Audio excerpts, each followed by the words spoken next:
Welcome to Yass or Pass 2, where you've been kidnapped to join an interdimensional dating show. What better way to find love, romance, and a night of passion than to blindly say yes to these beautiful potential suitors? Who cares if the show is hiding some demonic secret in its basement? All that matters is that you have fun. Anyway, here are your content warnings. Now please enjoy yourselves. Who's approaching me?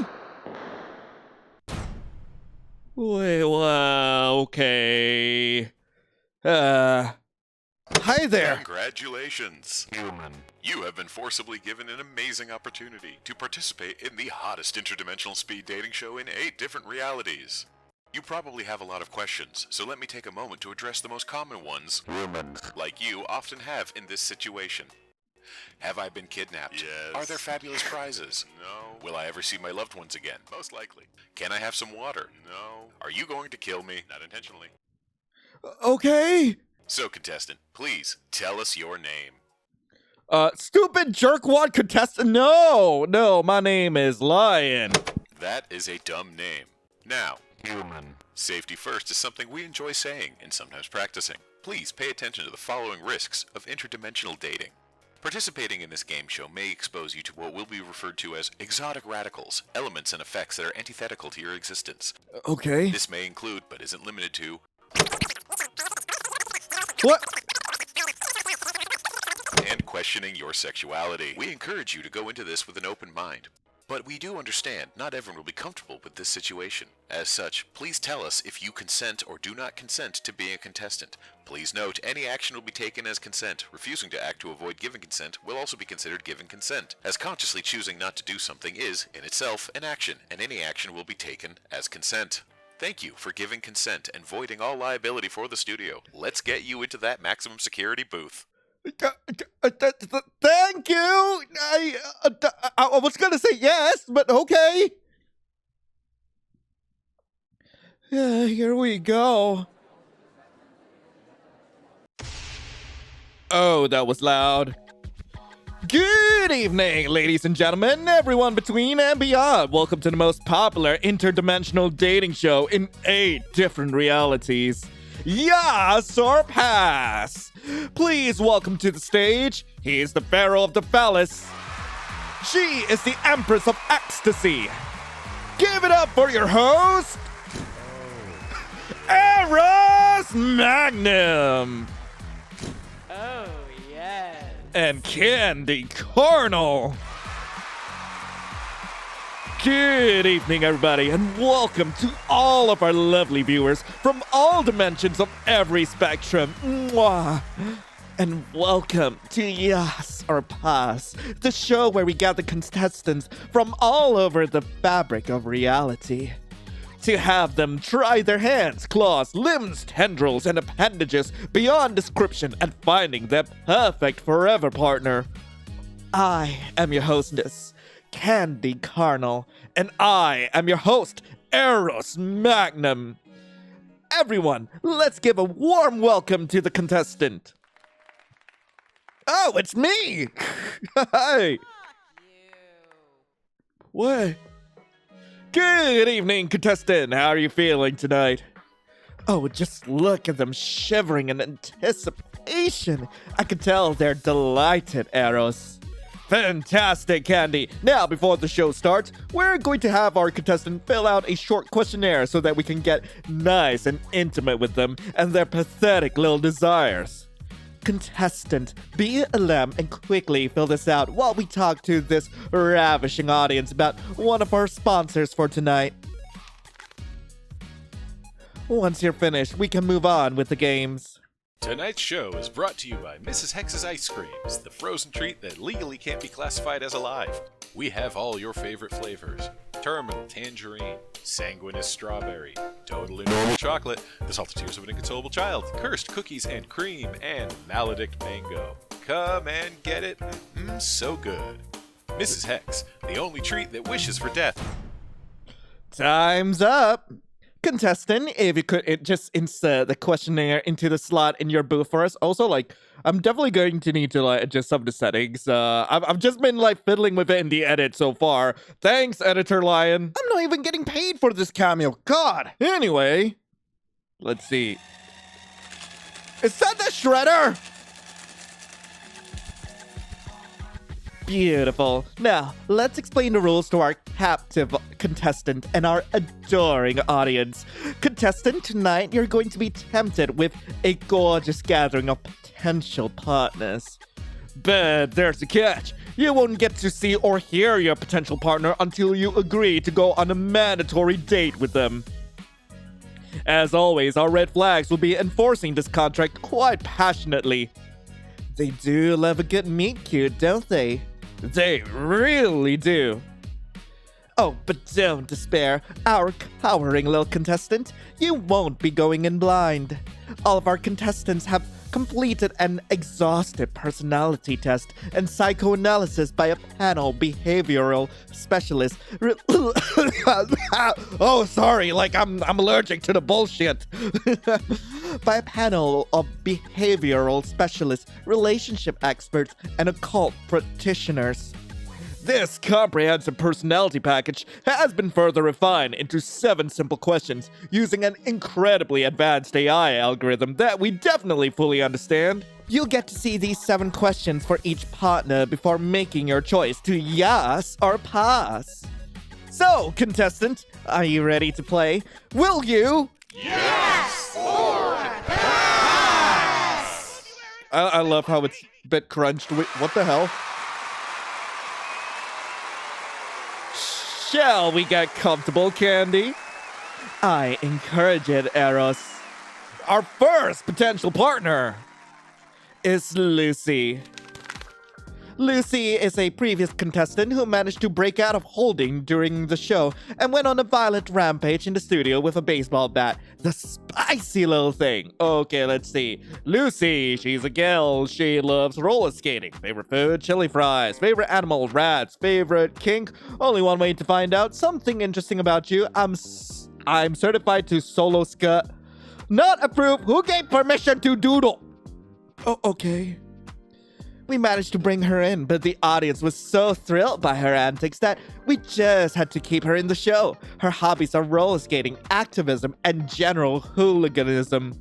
She manages to escape every week now, and the crowds just love watching her wage a personal and rather violent war against our executives alongside her pet rat Sneakers.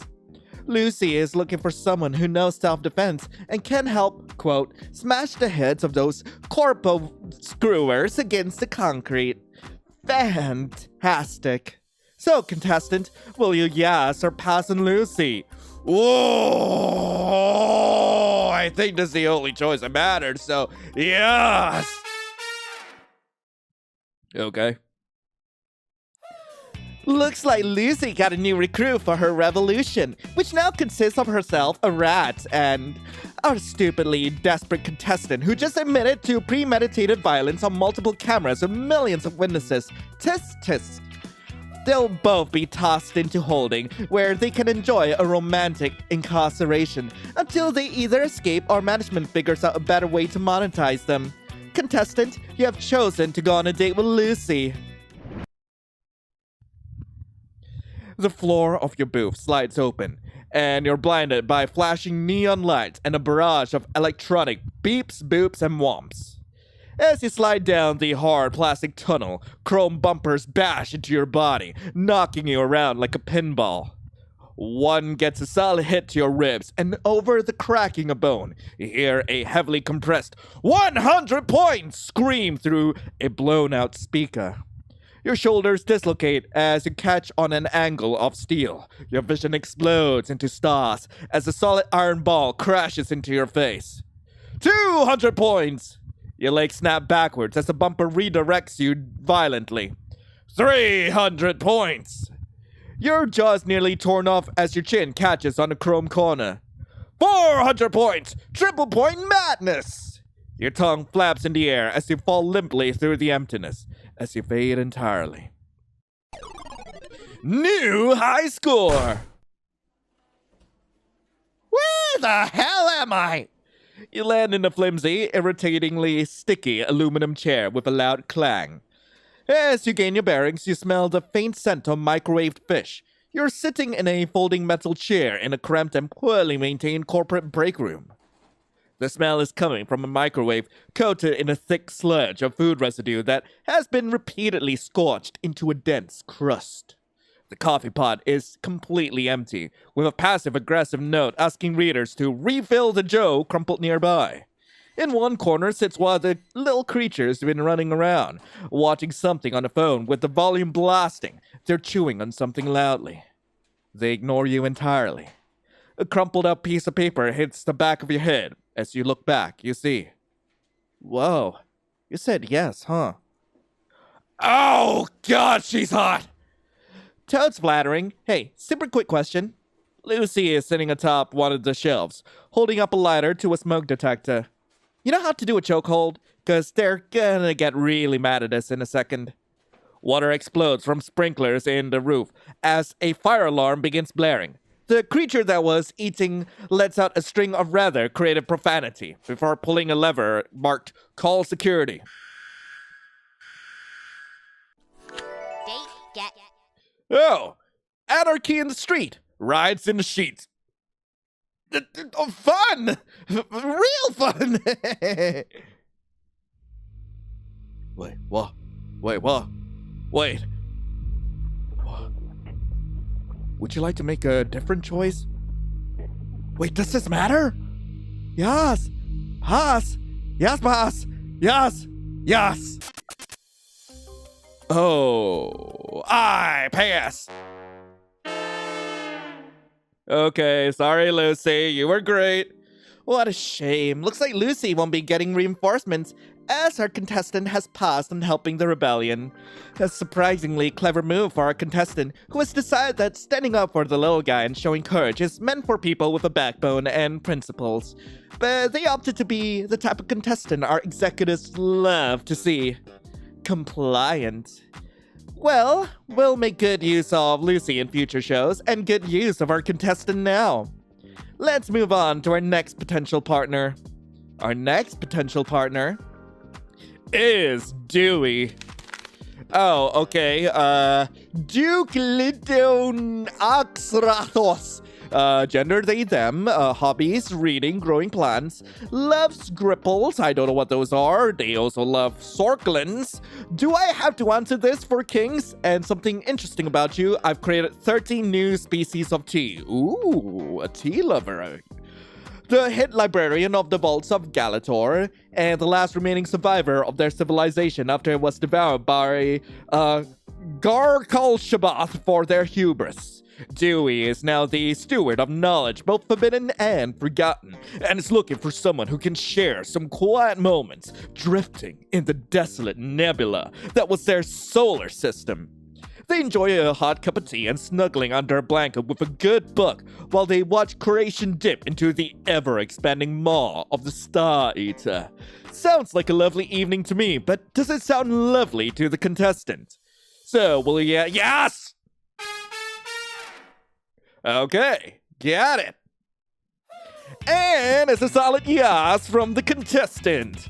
They have chosen to spend their remaining days in the vaults of Galator, or as the rest of us colloquially know it, the tainted archives, the shunned tome pile, the better left forgotten. As everyone knows, once you set foot in the vaults, the hunger of Garkal Shabath prevents you from ever leaving. Our contestant will never see or interact with anyone else but Dewey for the remainder of their days. While the archives have an unprecedented amount of tomes, books, scrolls, tablets, and tapestries to tell a story, eventually they will run out of new things to experience, with the only changes being the steady descent into oblivion. But don't worry, folks, there's hope for them yet. Because eventually, they'll die! Absorbed by the astral tendrils of Garkal Shabath, decimated into nothing but a mist of atoms, to be precise. Contestant, you have chosen to go on a date with Dewey. The floor of your booth slides open and you fall into a tunnel lined with old dry parchment. You slide through leather tomes, wax-stained scrolls, and crash through delicate crystal pots filled with ink. It blinds you. It splashes into your tongue, a sticky bitterness invading your mouth. You try to spit, but more floods in. You feel your skin crinkle and split like aged paper. You feel your bones crack. You feel your bones crack like new binding. Your organs weep into a jelly, darkening to a deep crimson ink, seeping from your fingertips, your toes, your eyes. Your skull sags inwards. Words spew from your mouth, 1,000 letters written with your rendered meat. As your stomach tears and explodes outwards, you read entrails, organs, flesh, blood, bones, all written in elegant script. You land on a creaking wooden floor, covered in lush carpets, the scent of wax, dust, and the type of quiet only made by shelves upon shelves of densely packed paper. The ceiling stretches high above you, motes of dust drifting lazily in the flickering light. A thorned idol crouches in front of you, resting on top of a series of stone cubes. Whoa! Beyond, a totem grins at you. Also, I just clicked on something. I'm not sure what it was, but I should probably show my mouse, shouldn't I? So yeah, there was a little thing right here. It's gone now, but I clicked on it, and I'm now starting to wonder if I have to go back and look for these little guys, because I might be missing something. Beyond, a totem grins at you, and beyond that, mountains of artifacts and carvings, rows upon rows of shelves sagging under the weight of millions of tomes, scrolls, books, and journals. Ropes of webs and cords of glittering metal stretch and sag between the shelves and piles of chests and boxes. Almost everything looks like it hasn't been touched or even looked at for centuries. Yet, a candle above you glows, stalactites of melted wax running down an iron holder, shows that someone is maintaining the library as best as they can. In fact, looking closer at your surroundings, everything seems to show signs of jury-rigged repair work, all in various phases of failing to prevent the decay. You hear muffled footsteps behind you, and as you turn... Whoa, hi! Hey, what's going on? How did you get here? Why are they so cute? Dewey adjusts their large brass glasses with one hand, carefully lifting the books off their horns and checking it for damage. They are blushing furiously. Wait, so you mean... I mean, you picked me? Thanks. I hope you're not disappointed. Date get. Yay! That's adorable. But I feel like we're missing something. Okay, so it seems I did miss something here. There is this glitchy cigar up here, so I'm just gonna click on that. Okay, nice. So we've already collected that. Let's skip right through and collect the other thing we missed out. Okay, so there's a little cup in the corner here. I did get to show you what it was, but boink. Okay, got it. And yeah, let's make another choice now. So, contestant, will you Yass or pass? Dewey, pass. I'm sorry, Dewey. They were cute, but I need to keep going. Idyllic, cozy, calm. Those core tenets of what everyone would call a super chill vibe made our contestant wither and flee. Now, I'm not a licensed therapist, but I feel confident that this shows an abnormal lack of personal ego and stunted emotional growth from our contestant. These are red flags for anyone looking at our contestant as a potential romance partner. Or a friend, jeez. Or even a casual business partner. I'd say we're all disappointed in them, hey! But let's be real, none of us had high expectations. In the meantime, let's move on to our next potential partner. Our next potential partner is Broccoltini. Name Broccoltini Bicepius. Gender dude. Hobbies lifting, hefting, raising, elevated, boosted. Well, I got something he could raise.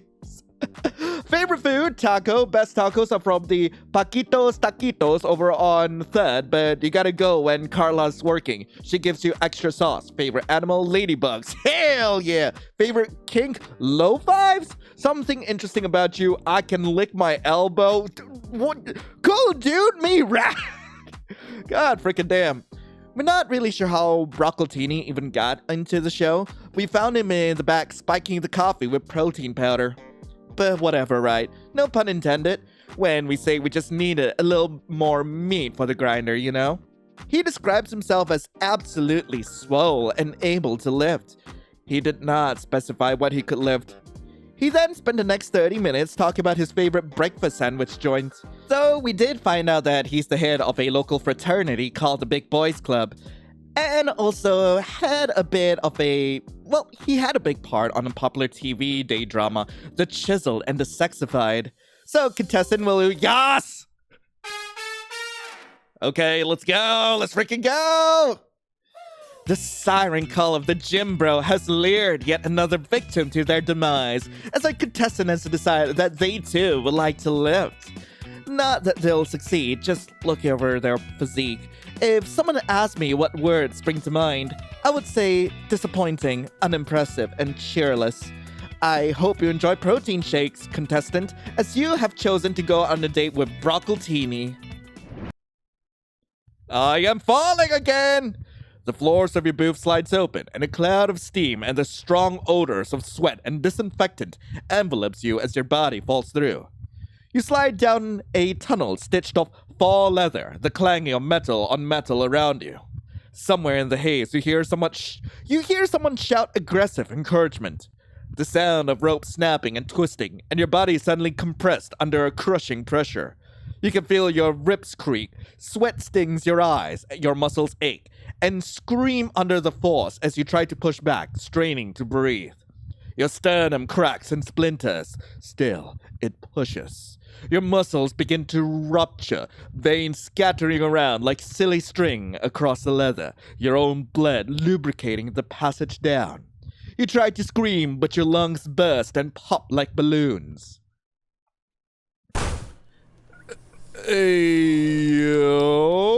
Okay, I'm actually on the lookout to see if there's any artifacts around here, but I don't seem to see anything.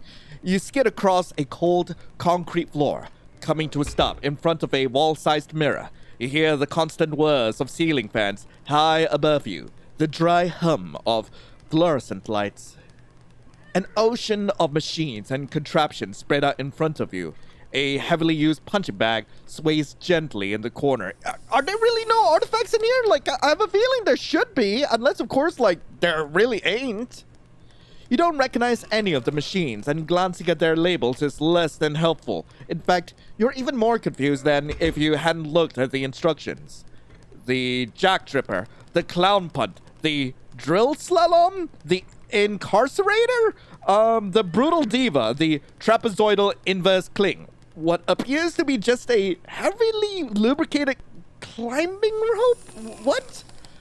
There are rows upon rows of brightly hued tank tops that look like they barely cover anything. Jugs of supplements and what can only be described as ingots of solid protein.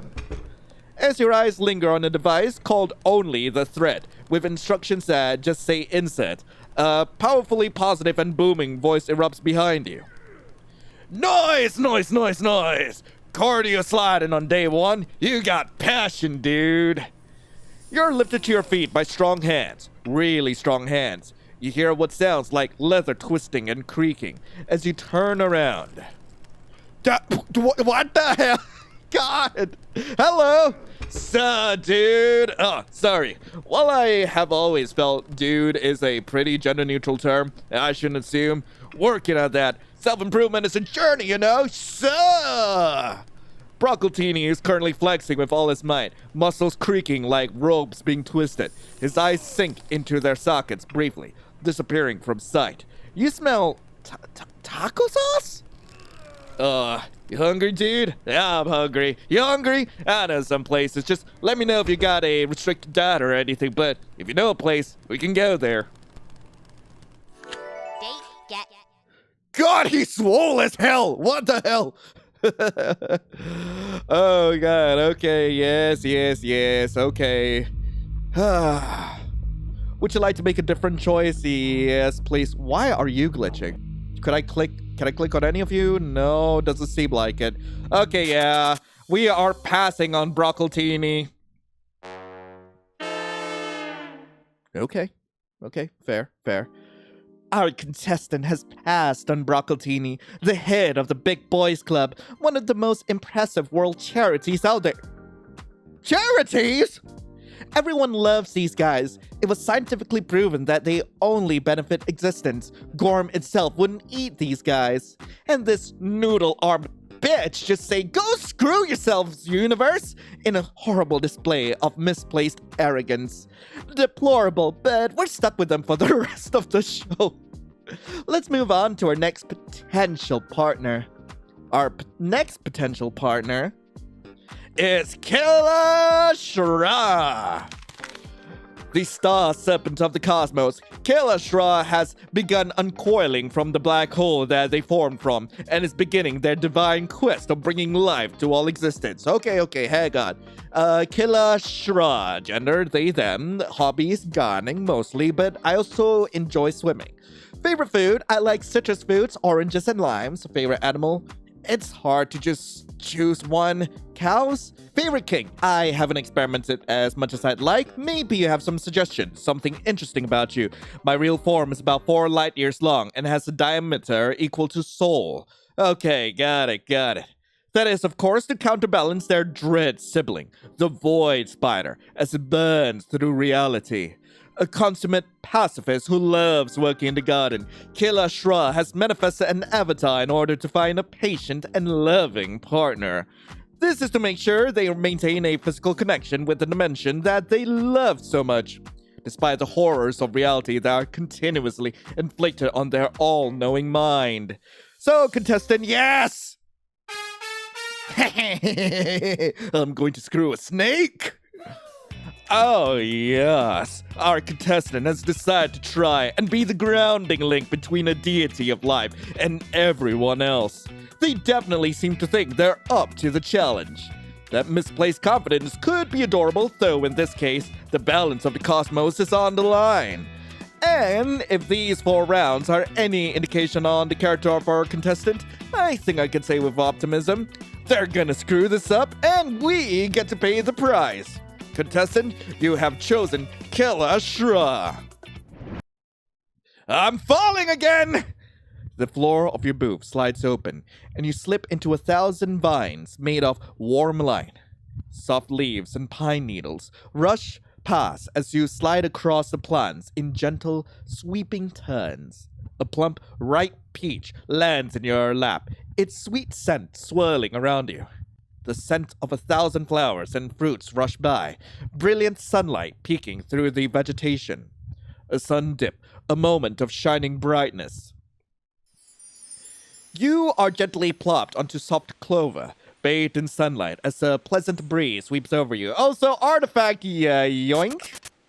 In front of you sits a small, rustic cabin. Vines and ivy climb up the sides. The cabin is carved beautifully, if a bit stumpy.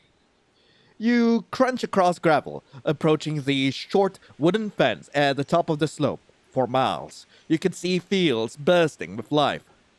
Rows of trees stand in massive orchards, branches hanging low with 1,000 different fruits.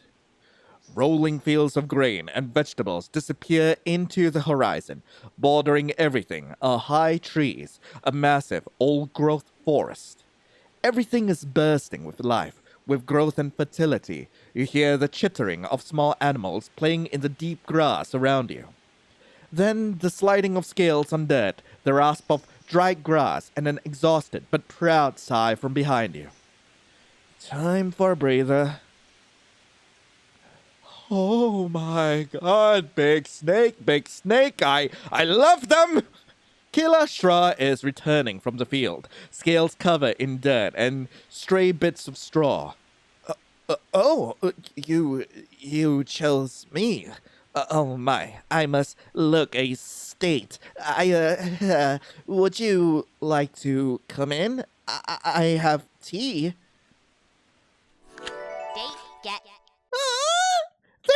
horrible! God. What does it seem like it's getting weirder? Yes, I would like to make a different choice.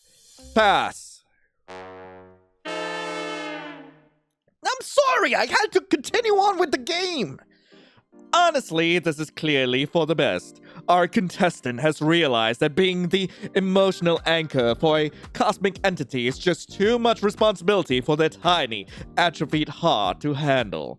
Too much of a burden for their weak, pitiful mind to cope with. Responsibilities that they confess are too great for their thin, shivering shoulders to carry. Also, they are just generally demoralizing to look at, regardless of your personal standards of beauty. This withered little raisin will probably be more emotionally prepared to handle the needs of a cactus, and even that's being charitable. Hey! Let's move on to our next potential partner. Our next potential partner is Lastaria. What? It's all meat! It's all meat! The observatory of flesh within the ash desert, Lastoria is technically both a place and several hundred individuals. The shackled minds of the astral scholars merged and bled into a single mass when an attempt to split the veil between dimensions was disrupted by a poorly timed solar eclipse. This highly educated mass of brains, eyes, teeth, liver, spleen, stomach, hearts, kidneys, and various other bits of meat that I don't want to describe, spends its days stargazing and star-consuming and generally doing a lot of things with stars that fall into sight. Lastoria is looking for an enlightened partner who can really broaden their horizons and show them what lies beyond their planetary prison. Literally. By carrying a tumor connected to the host mass into the stars so that they can subsume everything into their synapse archives. Yes! Why would I say no? Okay, let's go. Let's be one with meat! The contestant is either desperate or just the worst kind of depraved to say yes here. Look, listen, I do not discriminate. I'll go yes for anything. Anything legal, okay? Anything within the legal category. No, I will not take technically, okay? Hell no. Okay, I'm not Dream. Lastoria is just a large amalgamation of flesh and organs that is barely holding on to sapiens. I imagine this is because the contestant has always wanted to have sexual relations with a pulsing pile of lukewarm beef stroganoff. This is why I'm not Dream. I would go for this. Not for... We don't judge, normally. To each their own. We don't like to yuck someone's yum. But this one, we are definitely seeing a new form of nauseating low, and I've seen a contestant try to make it work with a calculator. And all because our contestant said yes to Lastoria. And I'm falling into meat. The floor of your booth slides open and your legs are enveloped in a fleshy mouth. Oh, this is better than I thought it was. Teeth scrape against your clothes as a gigantic tongue begins to push you down the tunnel of meat and gore. As you slip deeper and deeper into the spit-filled darkness, the teeth begin to chew and grind. Your limbs are torn apart, your bones splinter, your organs pop between the enamel. As your screams gargle into the flesh and mucus around you, your vision darkens. And you open them again to a nightmare. Your nostrils fill with the scent of festering wounds, and you immediately gag. Are there any artifacts around here? I can't seem to see. Wait, is that something up there? I'm not sure. No, it's not. God. Long, thick tubes of flesh drape across the floor. Everything seethes and churns with a rhythmic pulse in the damp air. Your feet sink into the meat beneath you. Cold pools of milky fluid gather around your ankles, seeping through your shoes, your socks. As you take one slippery step forward, you hear the squelch and popping of snot and pus. A sphincter in the ceiling above you opens and rains down half-digested stuff. There's light ahead, and a figure silhouetted within. You take another step forward, your foot lifting and snapping veins that had coiled around your leg. They bleed a viscous, yellowish ooze. You're close to puking, the smell and sickly warmth causing your vision to blur. Another stab. Something jabs into your leg, causing you to yelp in pain. You briefly see a long tendril with a thick, hollow needle retract beneath the gore around you. Your head feels fuzzy. Your limbs start to go limp. Your legs shaky. Everything begins to swim in a green hue as you struggle to maintain your balance. You begin to drool uncontrollably as you fall to your knees. Your nose begins to run. Your breathing becomes labored. The sound of something approaching you. Fertile. Preparations begun. We see potential. Oh! Don't ask why I think this is hot. Don't ask. I don't think I can describe why. Thick organic tubes connect the creature in front of you with a heavy pulsing sac growing out of its back. It drips thick sludge from every orifice. You topple over, face down into the mush beneath your feet as your subconsciousness fades. Incubation. Potential. We shall grow within. Date get. Oh! Well, I don't really want to think about that. Oh no. Okay. Yeah, I'll make a different choice. No, thank you. All right. What's next? How boring. Our contestant decided against joining the upper echelons of the scholarly world and rubbing shoulders with the intellectual elite, and instead decided to shackle themselves to the ignorance and naivety of the past. Everyone knows intelligence is sexy. But our befuddled little contestant decided that thick brain energy is not for them. They're more of a shriveled cerebrum, a dry cortex, a barren lobe, a flaccid neuron type of contestant, it seems. But don't you worry, brains aren't everything. You're also liking the physical department as well, so cheer up. You can literally only improve from here. Let's move on to our next potential partner. Our next potential partner is Countess Tabitha. Oh, name Tabitha Blackmarrow, gender she, her. She loves stargazing, fencing, dancing, and crushing those who would stand against my rise to glory. Favorite food is blood orange macaroons. Favorite animal, spectacled flying fox. Favorite kink, biting, something interesting about her. I'm quite the seamstress and make all my own clothes. I was nicknamed the Queen Spider because of my skills. So Spider Lady? The Spider Lady? Spider Lady. Probably Spider Lady. Probably. Tabitha is the fallen princess of Shrike Beak, a desolate, bleak island that only appears on maps drawn by mad sailors. She describes herself as a bit of a night owl who enjoys going out for a bite to drink, a red wine enthusiast. After an unfortunate accident that resulted in her father being stabbed 73 times, then burned to ash and dust. Okay, she's either a vampire lady or a spider lady, and either way, I am really into it. Maybe both. Maybe both. Then turn into a fine paste, mixed with slag to forge a ball of iron. That was then dropped into the ocean on a moonless night, which Tabitha emphasized she had absolutely nothing to do with and is sincerely heartbroken about. Countess Tabitha has become the reigning power of the small court of nobility that runs Shrike Beak, and is looking for a devoted outsider to become her personal bodyguard and consort. She says an outsider's perspective is necessary to help add some new blood to the aging island, which has been a bit lifeless lately. So, contestant, yes! Yes! Let's go!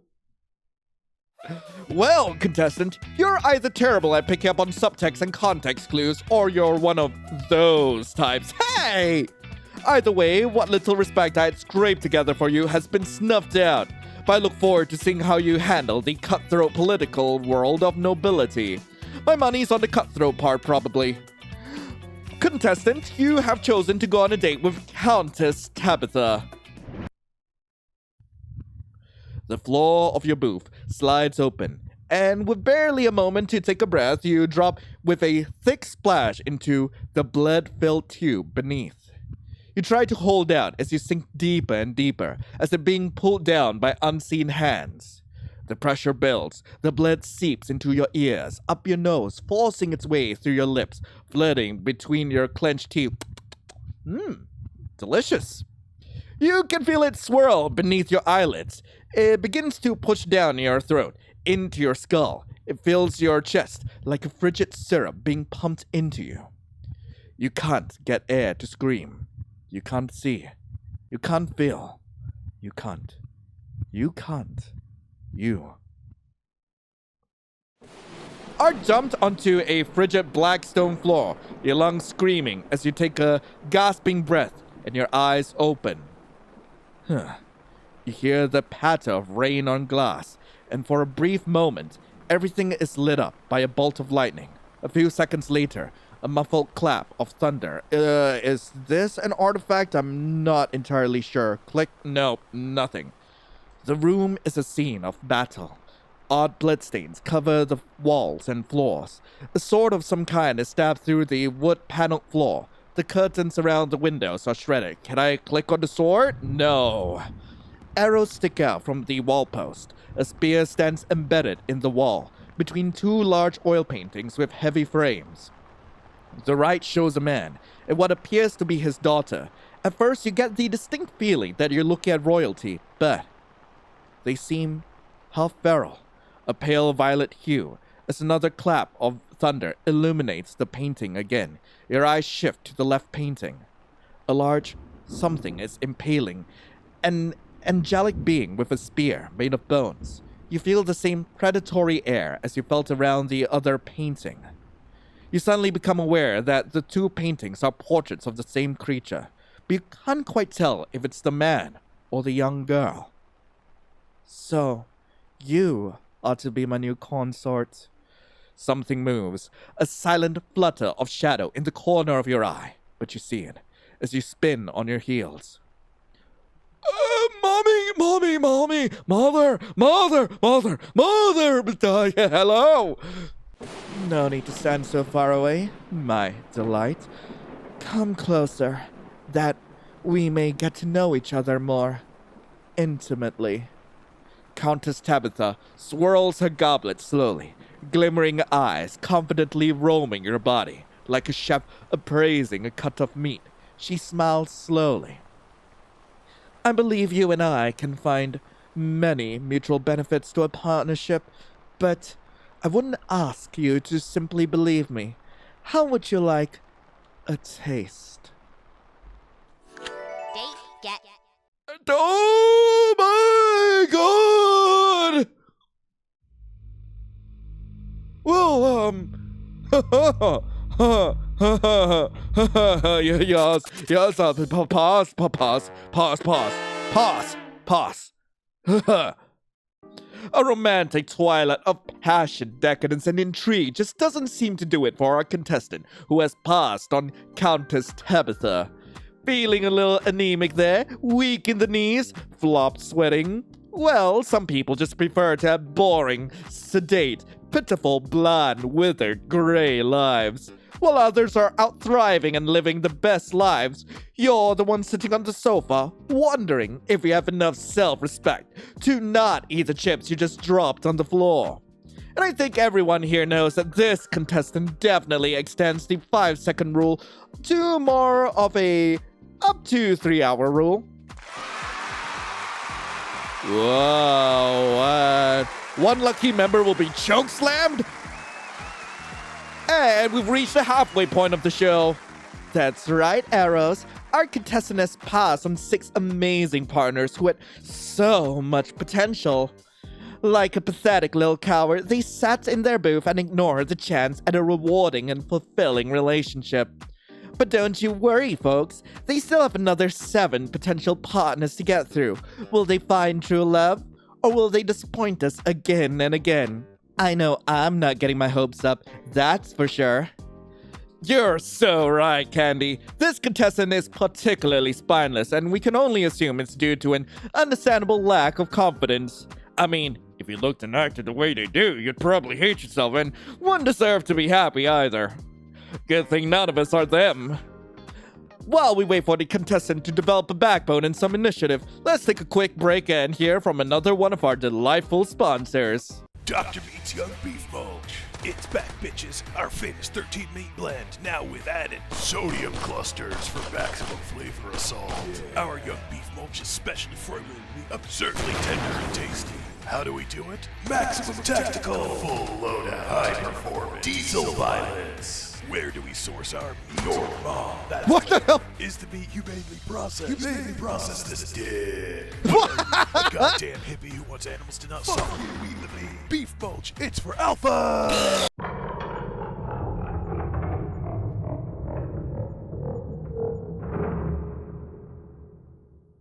What the hell? Hello? Your booth has been opened. What? Little escape button? Well, I'm gonna save because I have no idea what's going on here. Escape button. Find me. Would you give of yourself? Yes.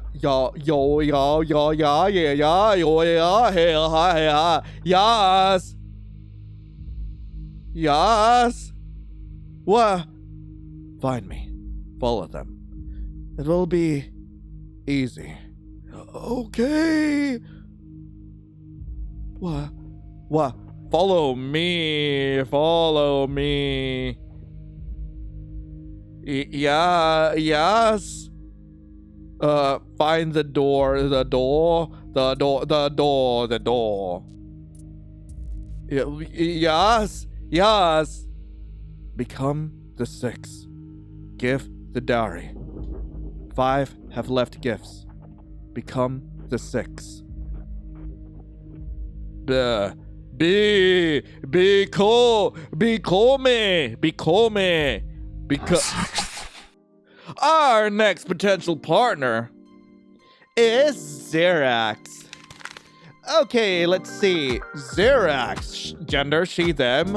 Hobbies. Skinny bit dipping in the noise between. Favorite food. Cookies. Favorite animals. Those delightful little critters from Q14A that I'm quite fond of called the Smugast. Favorite kick. Spanking. Something interesting about her or them. I have 8 different cognitive partitions that sync together to form my personality at any given time. Anyway, a newcomer in this dimension, but a return contestant from 4 another dimensions.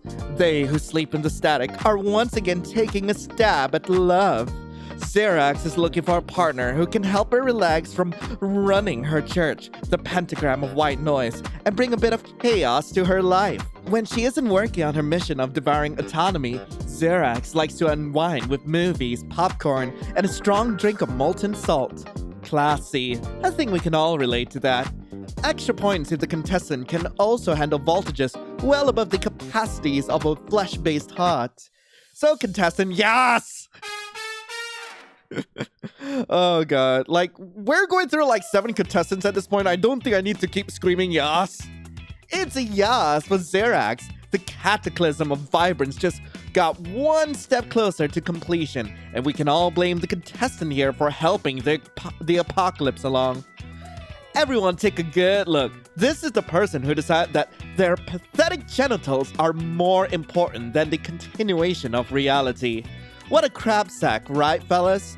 Their reality may be garbage, their life may be pitiful and unfulfilling, their existence may be meaningless, hopeless, generally disappointing, entirely devoid of purpose, a really big waste of space, time, resources, air.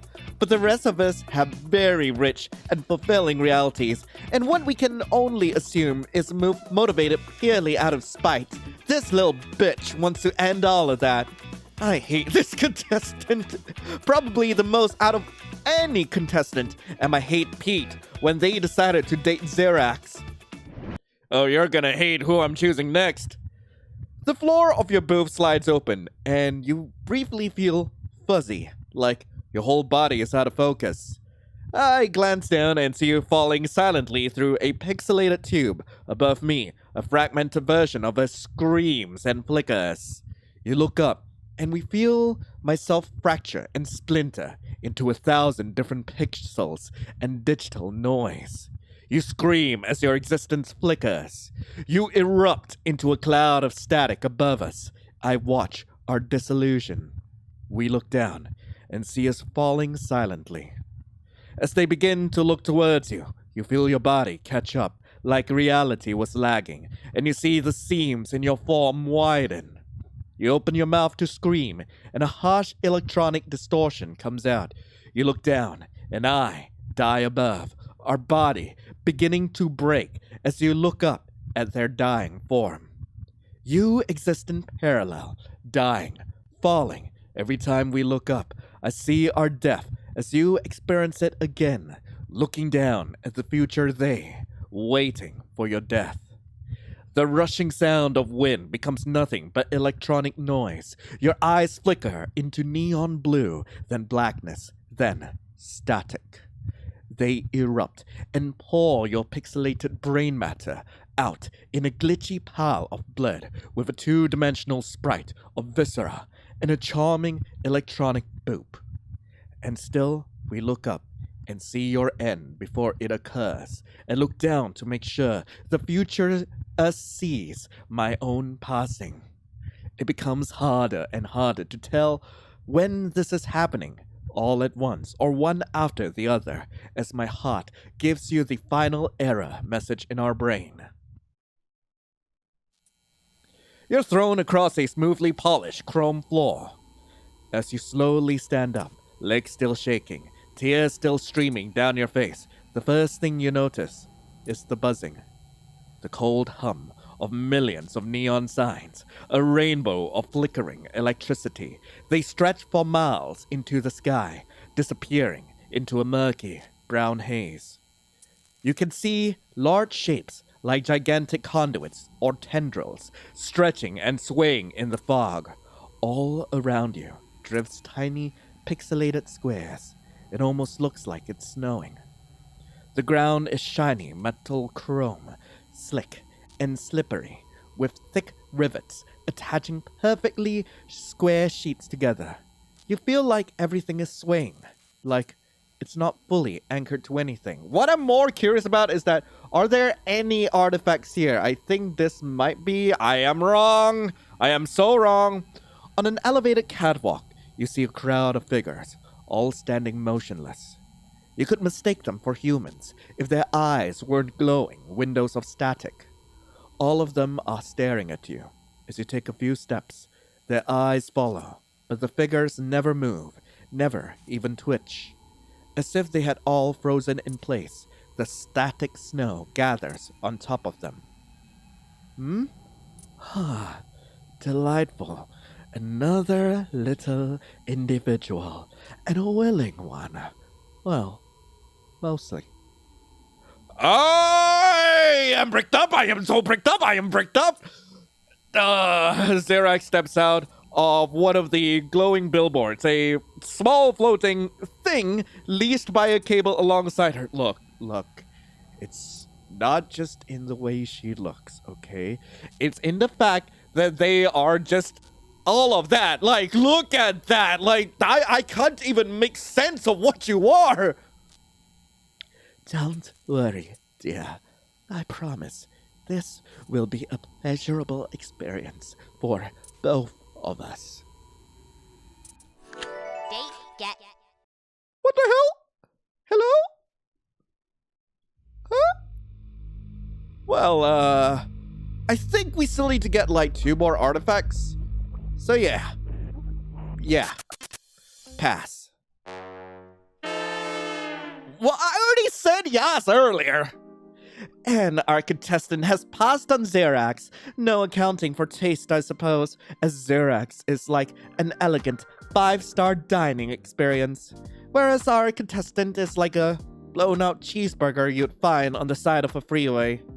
Our road meal of a contestant is just too bottom of the barrel for a class act like Xerax. I hope you're ashamed of yourself. We sure are ashamed of you.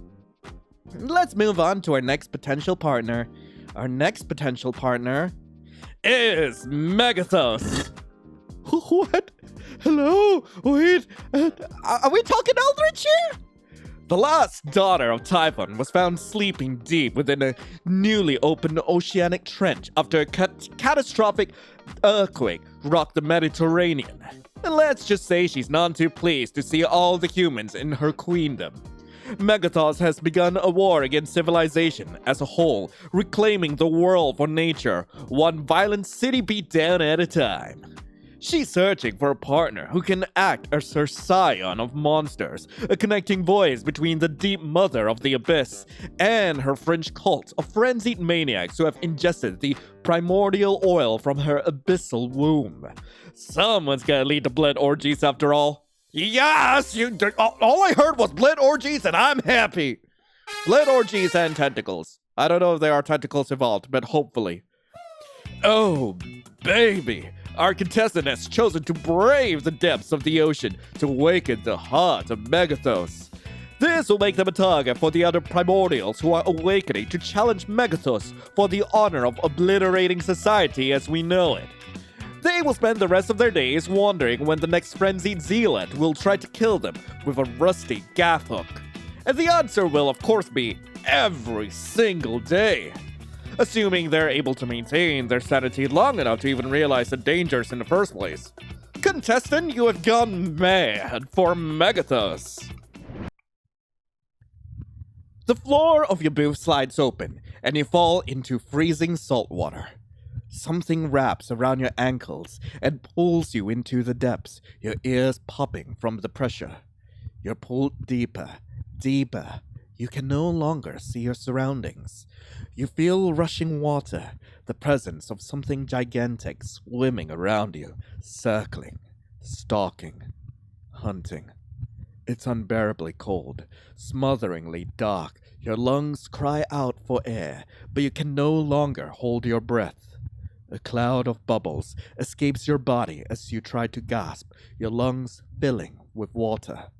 Your eyes burn as your body bloats and swells and rots and freezes. You can't see anything. You flail uselessly in the water, your clothes weighing every action down as you're pulled deeper and deeper. You feel your skull pound. You hear the tiniest crack of bone. And as your head implodes from the pressure, you cough as you suddenly gulp in air, your gasp echoing off the rocks in the damp grotto. Soaked but alive, you sit upright, disoriented. You're at the edge of a massive lake of glowing water. Heavy chains, each link larger than you, stretch into the cavern's heights, lost in shadows and dancing reflections. They sink deep into the pool, but you can't tell how far. The surface is too bright, blinding you as you try to see what the chains reach down to. There is a deep rumble. Something shifts in the cave mouth ahead of you. The sound of flesh sliding on stone. Damp meat slapping into shallow puddles. Something titanic. Something ancient. Your abyssal matriarch. Date get. I have a feeling we had a great time here. A really, really good time here. Wait, what does it say there? Nation in ruins. Giant monsters are absolutely wrecking our shit. Okay, new cult on the rise. Leader named Scion of the Monsters. We probably had nothing to do with this.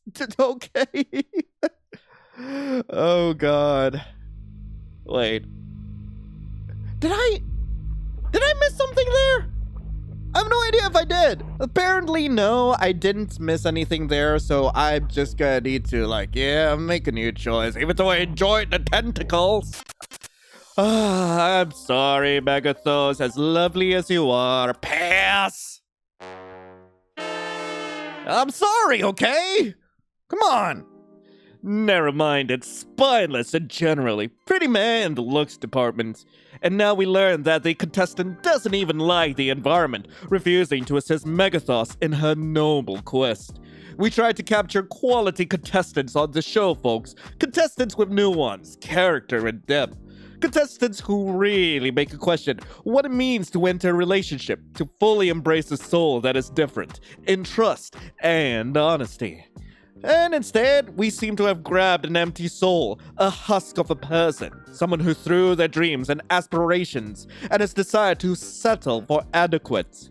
Disgusting! Let's move on to our next potential partner. Our next potential partner is Queen Sheba. Ooh, okay, Queen Sheba. She loves the royal game of favorite food is scorpion skewers. Favorite animal, the skurhawks? Skurhawks. Favorite king. There's so many delights. Why just choose one? Something interesting about you, I know over 24 different fighting techniques using bladed weapons. Ooh. The first monarch of the Obsidian Vault is still imprisoned in the Tomb of Oblivion for the red sin of passion, but apparently she has recently managed to break one of the 100 seals and is no longer restricted to just astral projections. Delighted to feel physical sensations again, and also to be able to inflict vengeance on those who imprisoned her in the first place. Sheba is looking for a partner to help release 10,000 years of built-up tension and frustration, and also to operate the Gigaflare when she locates those who dare to remove her from the throne. Yass! Okay, so, what's she gonna be like?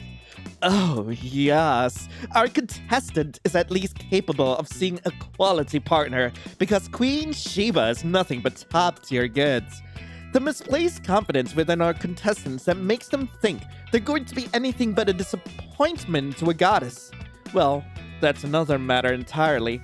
The contestant definitely has no sexual skills to speak of, little to no experience in romance, a generally underwhelming physical appearance, poor sense of fashion, and what we can only assume are terrible hygiene habits. Just look at that skin!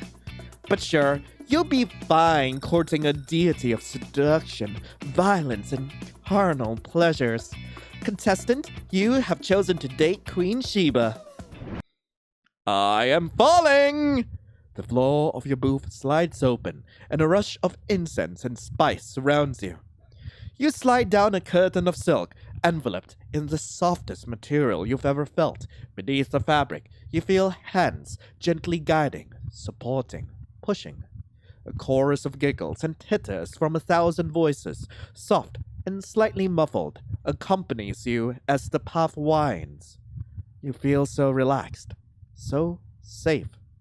You don't even mind when they disrobe you. You don't notice when your skin is gently pried open by sharply manicured and painted nails. When your meat is lovingly slowed off the bone by the kisses of brightly hued lips. As your veins are neatly unraveled, as the nerves are pulled straight. You know you need to care, but it's so kind, so compelling. You submit fully to the pain as your body is stripped and segmented, as the cartilage in your joints melts into small crystal containers and the bones pop out of place. Your eyelids are lifted, your eyes gently pulled from their sockets, and you can see your body laid bare in bits, organized by layer and function. A beautiful tapestry of everything you are, seeing every part of your form exposed. The inside, neon red and sticky in the humid heat. The outside, pale and trembling, as sweat beads upon the surface. You land on an overstuffed velvet cushion with tasteful but highly ornate golden tassels. It takes a moment for your eyes to adjust. Everything is bathed in a burning orange hue, pouring in from large stone windows. I see that is a donut. Tapestries covered in geometric designs flutter in a dry, hot wind. Some books, well weathered and falling apart, sit on a window. What you originally mistook as dust on closer inspection are actually small crystalline shapes, their edges glowing with wires of molten light. As you try to look outside to see where you are, your eyes tear up. You feel like you're looking into the sun. It doesn't take long before you're forced to look away. The scale and construction of the room suggests that it should also be lavishly decorated.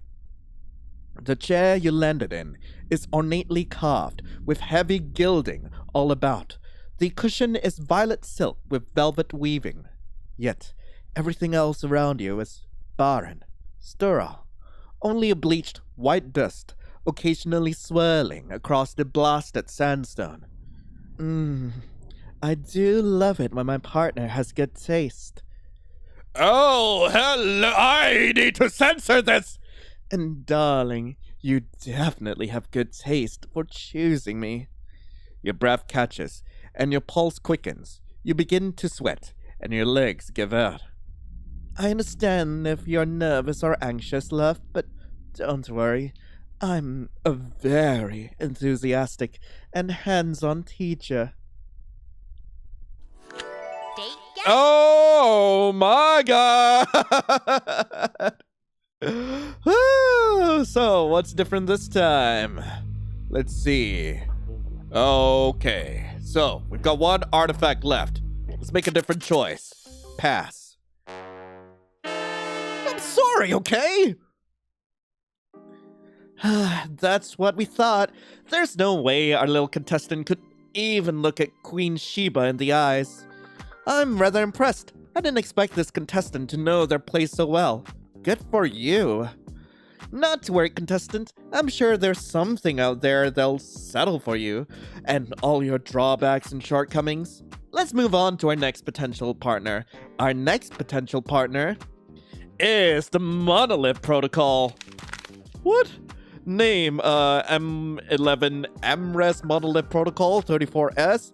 Gender null, no gender at all. Okay, I'm listening. Hobbies, whittling. Favorite food, I do not eat or sleep. Favorite animal, the warthog. Favorite king, full auto. Something interesting about you.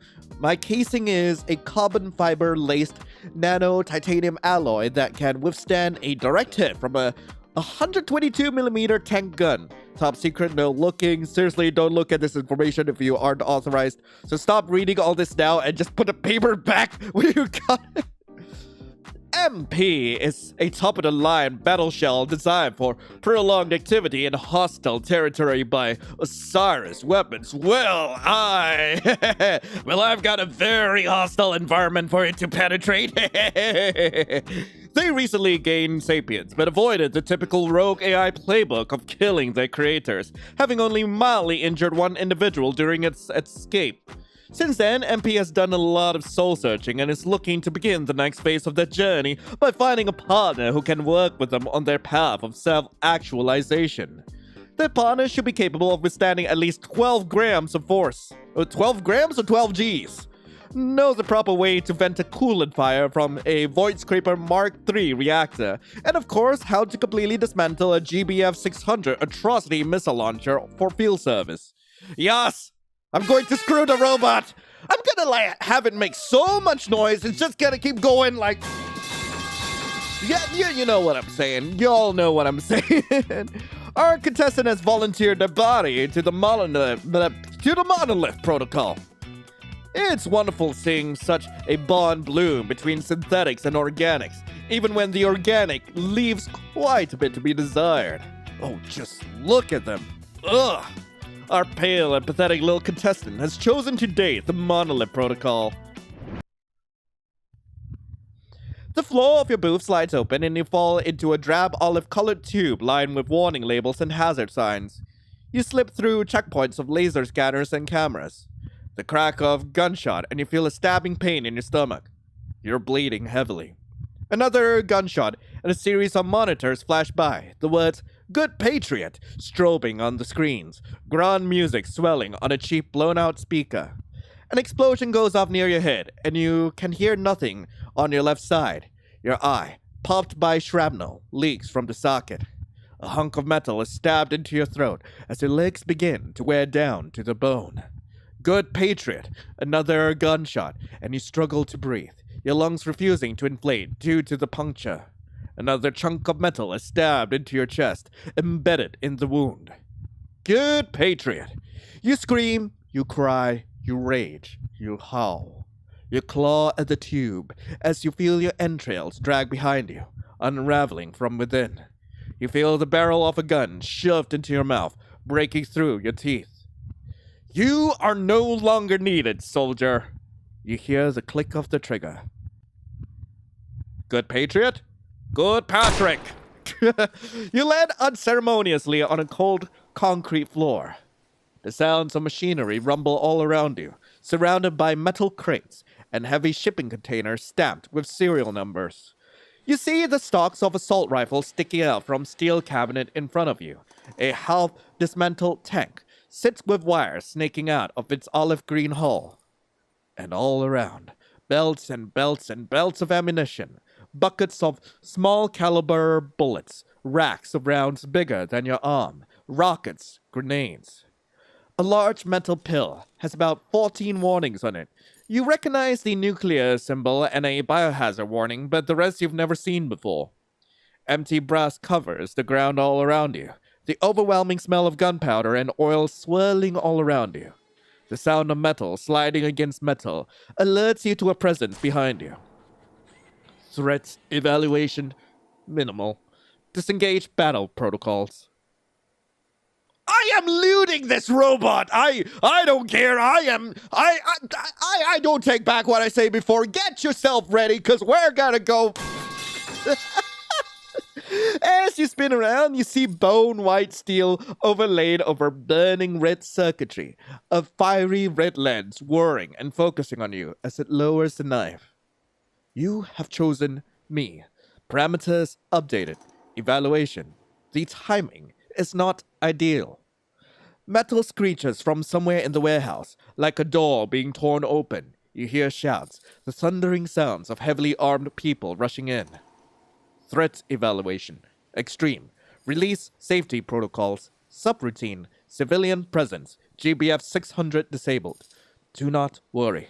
I will protect you. Date get.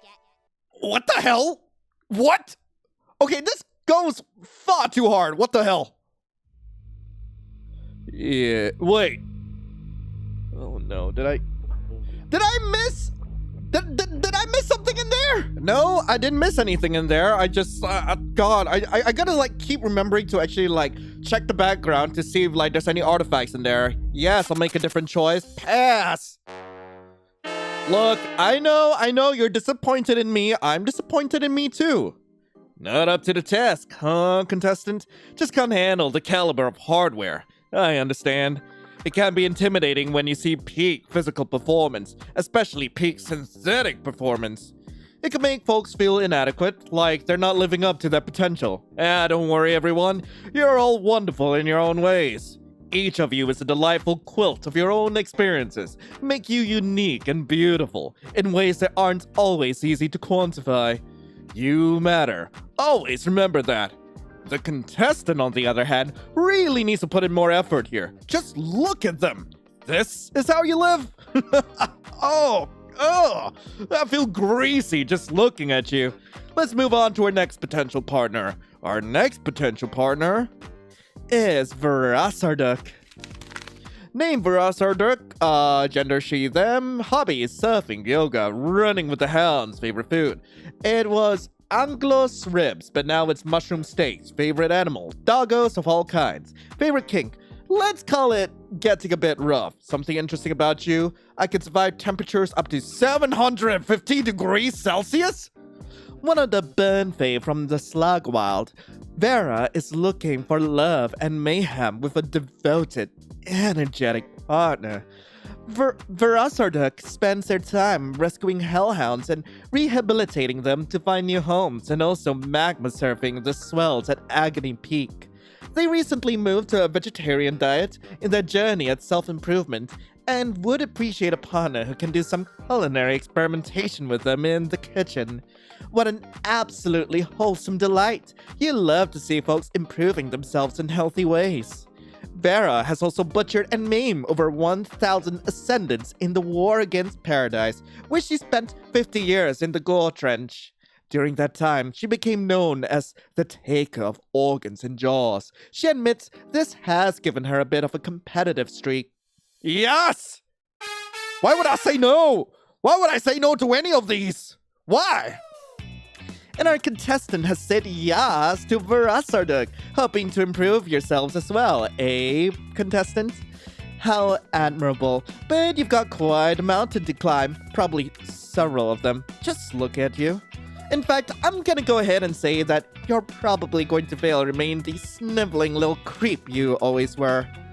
You just have that can't commit to anything sort of vibe, you know? Anyway, our contestant has chosen today Verasarduk. The floor of your booth slides open, and waves of roasting heat smash against your flesh. You drop into a furnace of molten metal and fuel. Your skin crackles, blackens, spitting as the hair on your body incinerates into ash before you can even begin to register the pain. Your lungs collapse as the heat bores through your screaming throat. Your fat crackles and spits. The molten slag pours down your throat, fills your ears. Every bit of soft tissue within squeals as your fluids are flash boiled to steam. Your bones begin to cook and darken, and suddenly the slag hardens. Your body is frozen, trapped within still cooling steel, your eyes pierced by sharp clusters of iron and coke. Oil is splashed onto your form, hissing against the heat within. Over the torment, you feel the impact of a hammer bending the metal, forging you into the shape of a weapon, a suit of armor, a tower of iron, chains. Everything coalesces into a single brick. Your mind finally lets go. You land in a sweaty heap on warm, rugged stone. Burning braziers illuminates your surroundings. Final artifact, hello! Stalactites hang from the ceiling, but almost every other surface is heavily detailed with ornate carvings. The entire area seems to be carved into natural stone. Murals and glyphs, inlaid with copper, glint in the flickering light of the flames. An archway stands in front of you, the doorway leading into black shadows. Embers and cinders dance around. The air is smothering, and you haven't stopped sweating since you've arrived. It's like you're standing in an oven. The heat is almost unbearable. You hear nothing but the crackle of the fire. Absolutely nothing. Not even wind. Until you hear something coming from the archway. A faint glimmer of light in the shadow. As the light gets closer and brighter, you begin to make out a tall figure. Someone is coming. You choose me. Wild. Oh, hello, hey, hi, how are you? Hello. The light is coming from what you can only describe as a hyena woman made of fire. You got guts. Rows of bright fangs gleam as she licks her lips. I like that. Date get. Ah, personal growth. This is kind of wholesome, actually. Damn. All right, let's see what the second. Whoa, cool. So I'm curious about who's the secret contestant gonna be. Yass. Pass. I know. I'm disappointed too. Oh no, the contestant has passed on Verasarduk. They probably think they're too good for Vera, that they don't need to improve themselves. I think pretty much everyone agrees that this is just not the case. This contestant needs work, a lot of it, and they clearly aren't going to do it themselves. Look at those doughy eyes, the limp hair, the dried lips, the waxy skin, the shriveled muscles, the racing heart, the flop sweat, the stained sweatpants. I got it! The generally poor fashion sense. You're gonna keep going? The lack of excitement in everything they do. Do they even go outside? Go touch grass once in a while, you little freak. Let's move on to our next potential partner. Our next potential partner is a returning crowd favorite, the Witch King of Nirvana himself, Lobo Rosso. Oh, he's back. A survivor from an era before time was born. Lo prides himself on an active lifestyle that's helped maintain his flexibility in more ways than one. He's devoted to his work for the past few years, dealing with a rebellion of traitorous acolytes who tried to usurp his throne. But now that he's done tearing the bones out of their still living bodies and erecting a monument of agony to their foolishness out of said bones, and invoked several years of castigations on the rest of the acolytes, he's looking for a devoted partner to become their archon, help run the kingdom, put down further rebellions, and relax for a few centuries in peace and hedonism. So, contestant Yass! I miss Loboroso. I forgot what Loboroso looked like, but I'm pretty sure they're still hot. Our contestant has said Yass to Loboroso. That's just fantastic. This sniveling little worm has completely ignored the suffering of an entire kingdom and taken their place as kowtowing little toady to the throne without even so much as an ounce of hesitation. We'll be taking bets on whether or not they'll survive the next rebellion now that they're the public face of oppression, and I can say the odds aren't in their favor. Contestant, you have chosen to date Loboroso. The floor of your booth slides open, and a cold wave of air rushes past you. A yellowish ooze surrounds your ankle, and you begin to slip slowly into the slime. Your struggles and cries are met with raucous applause, the roar of the audience eventually becoming muffled by the slime as your head slips under. It's cold, with hard clots and strings of matter coalescing onto your skin. You hold your breath for as long as you can, but the pressure builds as you slip deeper and deeper. You try to swim up, but the slime wrapping around your limbs. But it's useless. You're out of air. Your eyes burn. Your skin burns. You're aflame with a melting sting, as if your body is dissolving into nothingness. You gasp sharply as you wake up on a warm sandstone floor. The air is dry and hot. All around you drifts the scent of spices and flowers. You stand and survey your surroundings. Almost every corner of the room is gilded with polished metal, some walls seeming to be entirely made of beaten copper and brass. Thick woven tapestries hang from the ceilings, braziers of incense swaying gently in the breeze, coming from a large circular window. Flowers of all sorts adorn the room, sitting in bronze vases. Petals and pollen decorate the lush carpeting. You peer out the window. A desert at sunset, or maybe sunrise, stretches ahead of you. Huge rock formations jut into the skyline, with lights betraying entire cities carved into their face. The wind tussles your hair, causing the sheer curtains to wrap around you for a moment, as you move them aside. Beautiful, isn't it?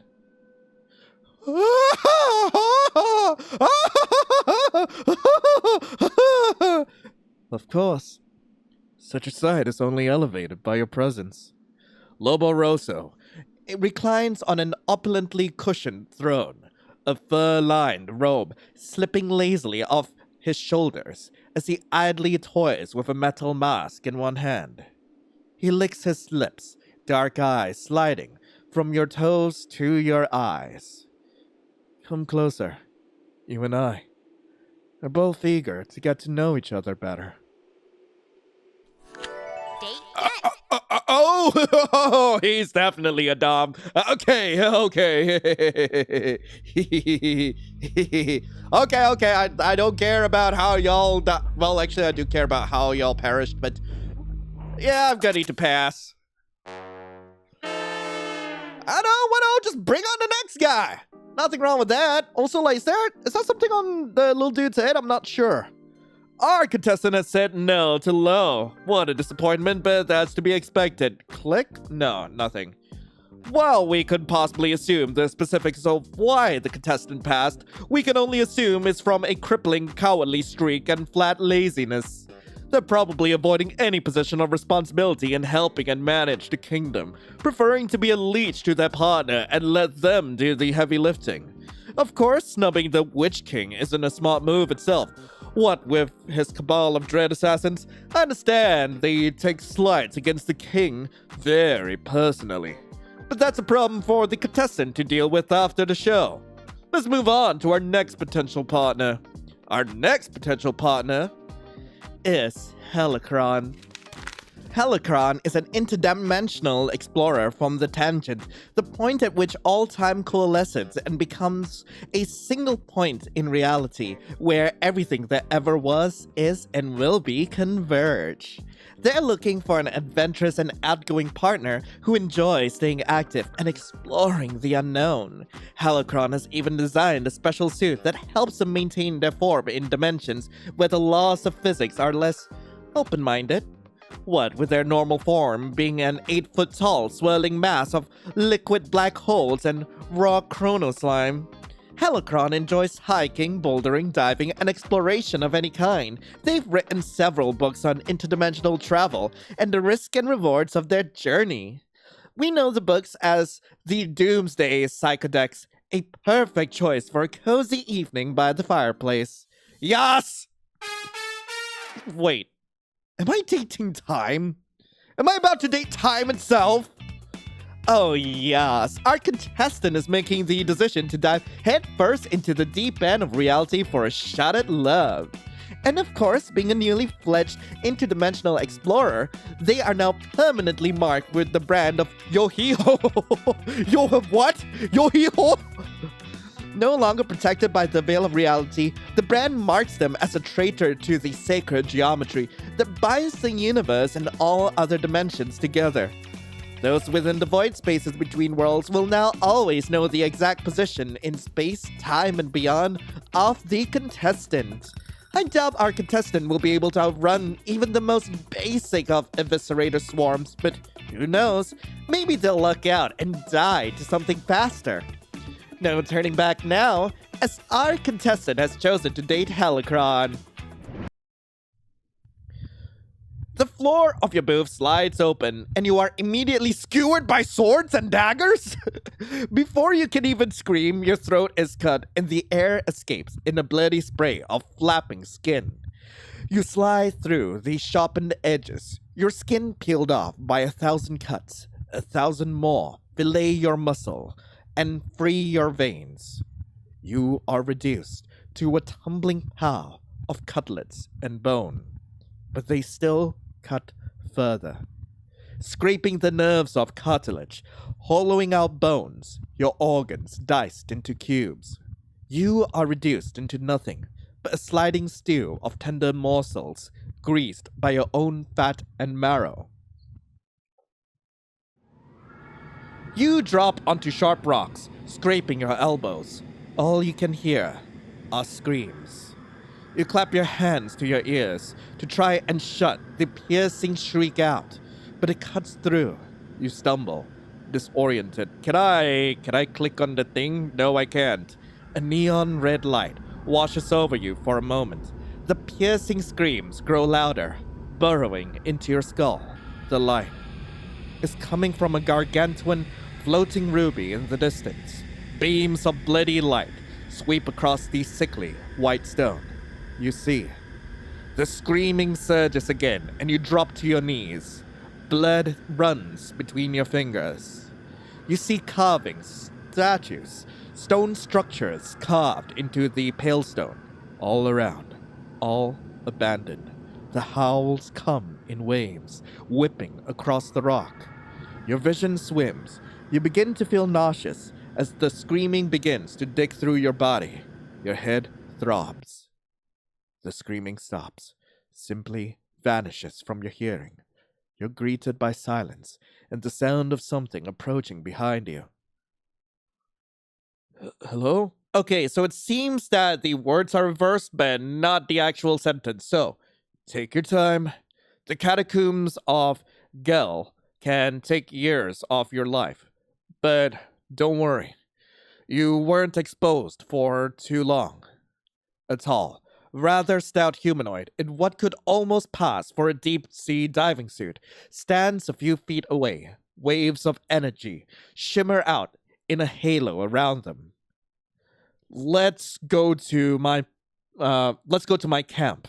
I can get out of this suit and we can talk face to face. Date get. I did not expect that body in that suit. Hello. Okay. So I have officially dated time. I gotta do that again. Yeah, pass. I know. Shut up. You're just gonna berate me again. Oh, that's such a shame. Helicron was looking for a deeply fulfilling and spiritual connection, and our contestant is one of those slut types. You know, just a bit hoary, but without any of the respect actual sex workers deserve. That's alright, dear. We'll still be here judging you, despite all the downsides of being near you. Especially downwind of you. And here's the kicker. That was our last potential partner. Oh, that's right, Candy. I've been trying to contain my disappointment with this contestant, but I just can't anymore. 13 amazing contestants. 13 and this waste of space said no to all of them. What arrogance. Why did you even come up here, contestant, if you were just gonna pass everyone up? Too scared to even make a choice? Worried you wouldn't get the best outcome? Well, I suppose it could be worse. Thanks for wasting our time. You can't pick winners all the time, eh, folks? Well, I still had fun, Eros. We got to see what rock bottom looked like, and be grateful that it wasn't any of us who reached it. Right as usual, Candy. It almost seems like the contestant doesn't want to be here. Selfish and self-centered. I didn't think there was much of a distinction between the two, but here we are. Yeah, don't worry, folks. There's always next week. As always, thank you for watching, darlings, and we hope to see you again on Yass or Pass. Okay, there's supposedly contestant 14, and I need to see who this is. I didn't get all the secrets.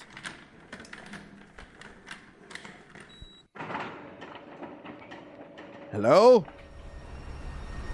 Contestant 14? Hello?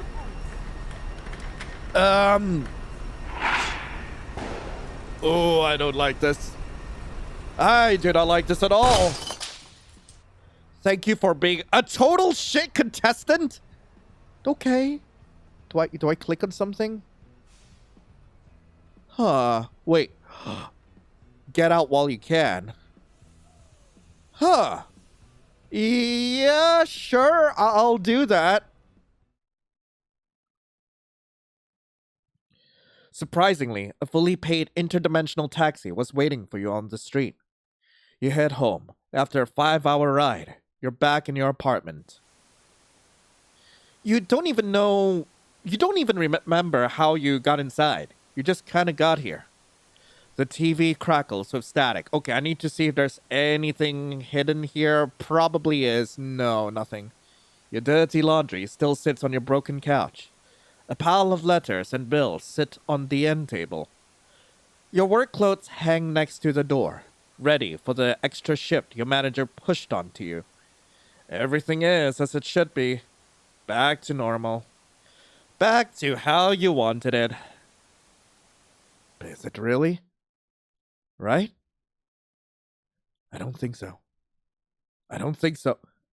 You still suck! What? Hello? I tried! Apparently I can click on the police officer, like, over here. They won't let you back in. Apply some pressure. Get creative. Oh! Apply some pressure! Okay. What? Keep going. On second thought. Keep going. New contestant processing? Oh. Okay. I'm gonna make a save here. Check inside. Stop wasting time. I'm waiting for you. Wait. I wanna take a look. Oh yeah, this was where we started in the beginning. Remember, properly restrain contestants during consent harvesting. Got it. Okay. Find me. Okay. Archives. Passkey? Stop guessing security is called if you put the code in wrong 3 times. Screw you. What? Wait, what? Okay, wait, hang on. I think the password might be 39483. It might be. I somehow got that correct. Hello? What the hell? Hello? Where am I? It said to find him. I'm gonna keep going. Keep going. We're almost together. Hello? No, stop. Hi there! Flesh willing. The 6th has come. 5 before. The flesh has sought. We meet with open arms. Good one, a good one. Not of the 5, the 6. Look. Is the flesh ready? Yeah, sure. Good. 6 will prepare a good 6. 5 before gave of the flesh a gift, an offering, a sacrifice, a tribute, a dowry. Take and give. Take and give. Give of yourself. What will you give as dowry? Voice? Taste so sweet, taste so bright, the wine of your flesh. What the hell? What? Hello? A quick cut is best. Pull hard, bite down, don't drown. What? No, no, no, no, no, no, no, no, no, no. Oh no. I might have to censor this. Thank God I don't. Yikes. What the hell?